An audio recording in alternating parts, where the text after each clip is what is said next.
Hello दोस्तों, welcome to BPSC online academy. BPSC online academy के इस प्लेटफॉर्म पे आप लोग का बहुत बहुत स्वागत है। आज का जो हम सेशन लेके आए हैं वो है करंट अफेयर का सेशन।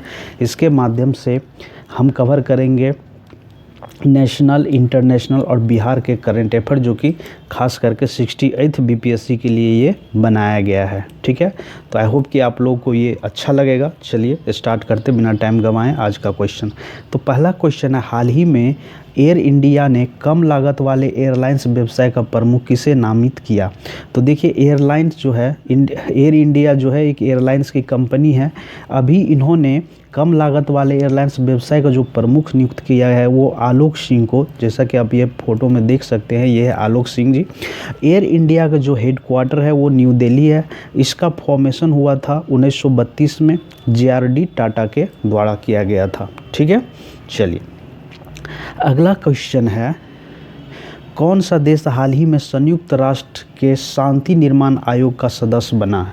तो याद रखिएगा, यूनाइटेड नेशन के शांति निर्माण आयोग का जो सदस्य बना है ये नेपाल है। ठीक है, अगर हम लोग नेपाल की बात करें तो नेपाल जो है इंडिया से लगभग 1850 किलोमीटर बॉर्डर शेयर करता है। ठीक है, और अगर स्टेट की बात करें तो 5 ऐसे इंडियन स्टेट है जो नेपाल के बॉर्डर से टच होता है। वो है उत्तराखंड, उत्तर प्रदेश, बिहार, वेस्ट बंगाल और सिक्किम। तो ये 5 स्टेट ऐसे हैं जो कि नेपाल से अपना बॉर्डर शेयर करते हैं। ठीक है, अगर हम लोग बिहार की, जैसे बीपीएससी की बात हम कहे थे, बीपीएससी के लिए बनाया गया, तो अगर बिहार का तो इसमें अगर देखें तो बिहार का ऐसे 7 डिस्ट्रिक्ट है जो कि नेपाल से अपना बॉर्डर शेयर करता है, जिसमें है वेस्ट चंपारण। हम लोग पश्चिम से पूरब की तरफ देख रहे हैं तो वेस्ट चंपारण सबसे पश्चिमी जिला है जो कि नेपाल से अपना बॉर्डर शेयर करता। उसके बाद आ जाइए ईस्ट चंपारण, उसके बाद सिक्किम, मधुबनी, सुपौल, अररिया और किशनगंज। तो ये 7 ऐसे डिस्ट्रिक्ट है जो नेपाल से अपने बॉर्डर शेयर करता है। तो याद रखिएगा, किशनगंज टच करता है, पूर्णिया टच नहीं करता है। तो ये आप लोग याद रखेंगे, कई बार कंफ्यूज हो जाते हैं लोग। ठीक है, चलिए अगला क्वेश्चन है, किस भारतीय अभिनेता को हाल ही में ब्रिटिश पत्रिका की 50 महानतम अभिनेताओं की सूची में शामिल किया गया है। तो वो अभिनेता है शाहरुख खान। ठीक है, शाहरुख खान को अभी 50 महानतम अभिनेताओं की सूची में शामिल किया गया है, और ये ऐसा नामित होने वाले पहले इंडियन एक्टर है जो ब्रिटिश मैगजीन लिस्ट में 50 greatest actor of all time के लिस्ट में शामिल किया गया है। ठीक है, चलिए अगला क्वेश्चन है, हाल ही में किसे rising star of the year पुरस्कार के लिए नामित किया गया है। तो ये है अंतिम पंघाल। ठीक है, ये एक रेसलर है जो कि हरियाणा से है, और इन्होंने 2022 में वर्ल्ड अंडर 20 रेसलिंग चैंपियन 2022 में अगस्त में इनको गोल्ड मेडल मिला था। उसी के लिए इनको rising star of the year से पुरस्कार से सम्मानित किया गया है। ठीक है, 2022 के लिए। जैसा कि फोटो में आप देख सकते हैं, ये है अंतिम पंघाल, और ये कहाँ से, हरियाणा से बिलोंग करती है, रेसलर है, याद रखिएगा। ठीक है, चलिए अगला क्वेश्चन है, इसरो ने हाल ही में आगामी चंद्रयान 3 मिशन में किस देश के उपकरण ले जाएगा। तो देखिए, चंद्रयान 3 लॉन्च होने वाला है 2023 में। इस मिशन में जो पूछ रहा है कि किस देश के उपकरण ले जाया जाएगा है, तो वो देश है America, United states of America के उपकरण वहाँ पे ले जाएंगे। और ये किसका, इसरो का मिशन है। ठीक है, चंद्रयान 3, और इसका जो लॉन्च डेट अभी तय किया गया है, जून 2023 में ये लॉन्च किया जाएगा from the Satish Dhawan space centre. चलिए आप लोग कमेंट बॉक्स में बताइए, ये सतीश धावन स्पेस सेंटर भारत के किस राज्य में है। ठीक है, और ये तीसरा मून मिशन है। चंद्रयान 3 हो जाएगा, तीसरा मून मिशन है। पहला चंद्रयान जो स्पेस में भेजा गया था वो 22 अक्टूबर 2008 को, और दूसरा चंद्रयान जो भेजा गया था 22 जुलाई 2019 को। तो इस तरह से ये तीसरा चंद्र मिशन है जिसमें अमेरिका के कुछ उपकरण ले जाया जाएगा। ठीक है, चलिए 6 नंबर क्वेश्चन है, हाल ही में यूट्यूब ने किस देश की जीडीपी में 10,000 करोड़ रुपये का योगदान दिया है। तो ये है भारत को अभी यूट्यूब के तरफ से 10,000 करोड़ रुपया का योगदान मिला ताकि जीडीपी में कुछ बढ़त मिल सके।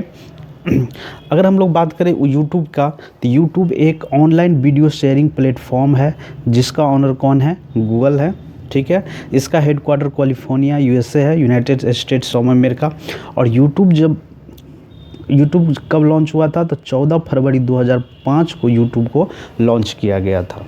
ठीक है, चलिए अगला क्वेश्चन है 7 नंबर। प्रधानमंत्री नरेंद्र मोदी के द्वारा 12 जनवरी 2023 को किस राज्य में राष्ट्रीय युवा सम्मेलन का उद्घाटन किया जाएगा? तो देखिए 12 जनवरी 2022 को नेशनल यूथ डे मनाते हैं और ये स्वामी विवेकानंद के जन्म दिवस के रूप में हम लोग मनाते हैं 12 जनवरी को नेशनल यूथ डे के रूप में। और ये इस 2023 में जो होने वाला है, ये होने वाला है कर्नाटक में, जिसका उद्घाटन स्वयं नरेंद्र मोदी साहब द्वारा किया जाएगा।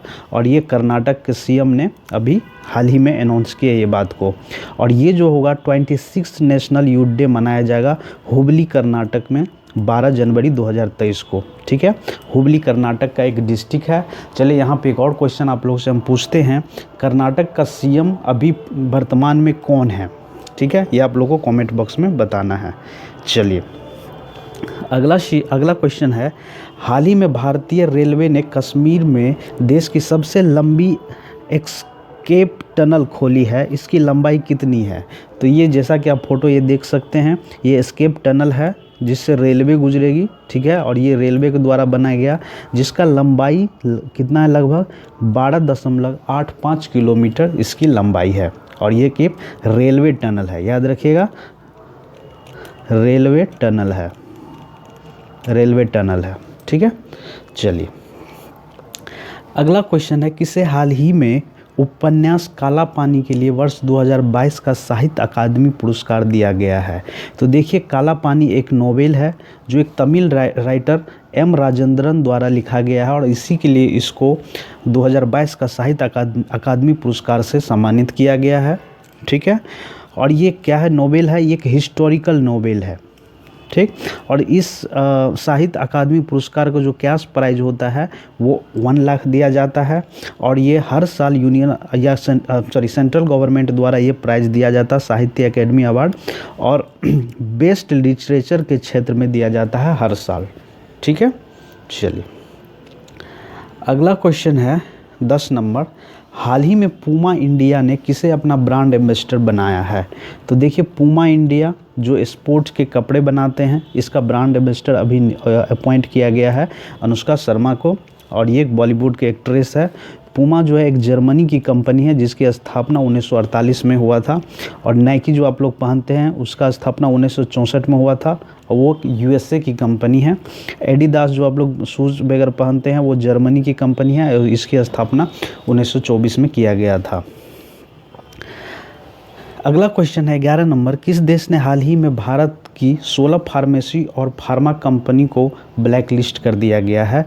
तो ये देश है नेपाल। अभी नेपाल गवर्नमेंट ने कहा कि जितने भी इंडियन ड्रग कंपनी है वो फेल टू WHO नॉर्म्स को, जो WHO नॉर्म्स को, जो वर्ल्ड हेल्थ ऑर्गेनाइजेशन का जो नॉर्म्स है उसको नहीं वो फुलफिल कर पा रहे हैं। इसके लिए नेपाल सरकार ने 16 इंडियन फार्मेसी कंपनी को ब्लैक लिस्ट में डाल दिया गया है। ठीक है, जैसे दिव्या फार्मेसी है, पतंजलि प्रोडक्ट है, ये सबको ब्लैक लिस्ट में डाल दिया गया। और भी है, तो टोटल 16 ऐसे कंपनी है, फार्मा कंपनी है जिसको ब्लैक लिस्ट में डाल दिया गया है नेपाल की सरकार ने। चलिए अब नेपाल के बारे में हम लोग कुछ जानते हैं। नेपाल एक साउथ एशिया का कंट्री है जिसका कैपिटल है काठमांडू, जैसा कि आप यहाँ देख सकते हैं काठमांडू है। यहाँ की जो अभी वर्तमान में प्रेसिडेंट है वो विद्या देवी भंडारी जी हैं और यहाँ के PM जो है शेर बहादुर देउवा हैं। ठीक है, और नेपाल की कॉन्स्टिट्यूशन की बात करें तो ये अभी हाल ही में 2015 में अडॉप्ट किया गया है और ये यहाँ पे सार्क का हेडक्वार्टर है काठमांडू नेपाल में, और ये यहाँ पे है काठमांडू। इस साइड देख रहे हैं आप क्या है, चाइना है, और इस साइड क्या है, इंडिया है। ठीक है, तो इसी के साथ आज का मेरा ये सेशन ख़त्म होता है। Thank you for watching BPSC online academy. I hope कि ये सेशन आप लोग को अच्छा लगा होगा। Thank you.